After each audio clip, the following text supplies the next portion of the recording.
વિંછિયા તાલુકા પંચાયત જેની પર ભાજપે કબજો કરી લીધો છે। કોંગ્રેસ પાસે હતી આ તાલુકા પંચાયત, જે હવે ભાજપે આંચકી લીધી છે।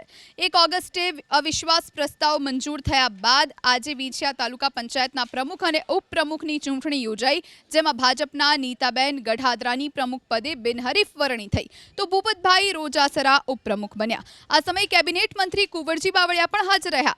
વિંછિયા તાલુકા પંચાયતની ચૂંટણીમાં કુલ 18 બેઠક પૈકી 14 બેઠક પર કોંગ્રેસની જીત થઈ હતી, તો ભાજપના ખાતામાં આવી હતી માત્ર 4 બેઠક। જો કે કોંગ્રેસના જ 8 સભ્યોએ બળવો કર્યો અને ભાજપના 4 સભ્યો સાથે મળી પ્રમુખ અને ઉપપ્રમુખ સામે અવિશ્વાસની દરખાસ્ત મૂકી।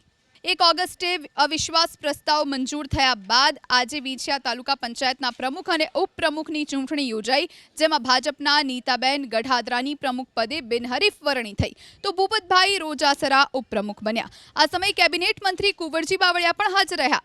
વિંછિયા તાલુકા પંચાયતની ચૂંટણીમાં કુલ 18 બેઠક પૈકી 14 બેઠક પર કોંગ્રેસની જીત થઈ હતી, તો ભાજપના ખાતામાં આવી હતી માત્ર 4 બેઠક। જો કે કોંગ્રેસના જ 8 સભ્યોએ બળવો કર્યો અને ભાજપના 4 સભ્યો સાથે મળી પ્રમુખ અને ઉપપ્રમુખ સામે અવિશ્વાસની દરખાસ્ત મૂકી।